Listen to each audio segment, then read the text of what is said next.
मगर हमारे देश के प्रधानमंत्री सर, वतन अजीज के वजीर आजम, मैं बड़ी जिम्मेदारी के साथ कह रहा हूं कि मैं अपने बचपने में जब हिस्ट्री पढ़ता था तो मैंने एक स्टैचू की फोटो देखी थी, प्रीस्ट किंग ऑफ मोहनजोदारो। ऐसा लगता है कि वैसा ही लग रहा है कि प्रधानमंत्री नहीं है बल्कि पुजारी सम्राट बन चुके हैं वो। और मैं क्यों कह रहा हूं कि हमारे सदर जमहूरिया ने कहा था कि 22 जनवरी एक तारीखी दिन है, बिल्कुल तारीखी दिन है।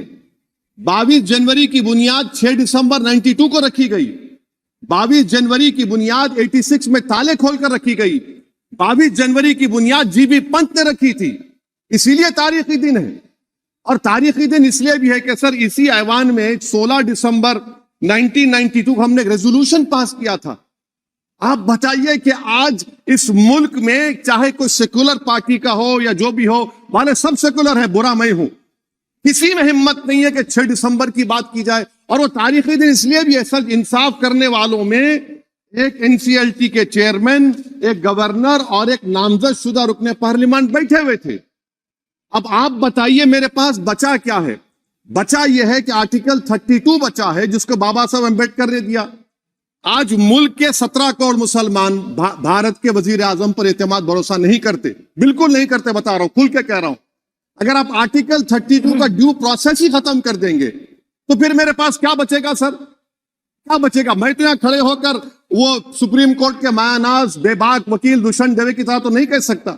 मुझे आज भी रूल ऑफ लॉ में भरोसा है, मुझे आज भी कानून पर, संविधान पर भरोसा है, मगर ड्यू प्रोसेस तो फॉलो होना चाहिए। ड्यू प्रोसेस फॉलो नहीं हो रहा।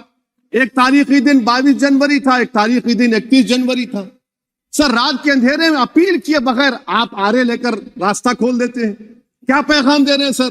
600 साल की मेहरौली की मस्जिद को बगैर को नोटिस दिए आपने डिमोलिश कर दिया। मैं जिम्मेदारी के साथ कह रहा हूं कि भारत के प्रधानमंत्री और उनकी सरकार भारत के मुसलमानों से उनकी शनाख्त को छीनना चाहते हैं। ख्वाजा अजमेरी के आस्थाने पर चादर बिछाइए, मगर आप जो चादर मुझसे छीनना चाह रहे हैं मेरी मस्जिद है, आप हर मस्जिद को छीनना चाहते हैं। आप बताइए 17 करोड़ मुसलमानों को क्या पैगाम दे रहे हैं आप कि आप हर मस्जिद को छीन लेंगे मुझसे? फिर मेरा वजूद किस माने रखता है? मेरा शनाख्त क्या माने रखता है? रूल ऑफ लॉ क्या माने? अच्छा, 1991 के प्लेसेस ऑफ वर्शिप एक्ट पर क्यों नहीं बोलते आप लोग? आप उस पर कायम है ही नहीं है। आप 500 साल की बात करते। मैं आपसे कहता हूं भाई 500 साल पे मत जाइए, बौद्ध पे जाइए, जैनिज्म पे जाइए, शैविज्म पे जाइए, कहां रुकेंगे? अरे इस देश को आजादी मिली 47 में, संविधान मिला हमको बाबा साहब अम्बेडकर का, बराबरी का। उससे पहले तो राजा रजवाड़े थे, जमहूरियत नहीं थी, लोकतंत्र नहीं था, मगर आप उसको उस बारे में लेके जाते। अरे 500 साल आगे क्या होगा बताइए?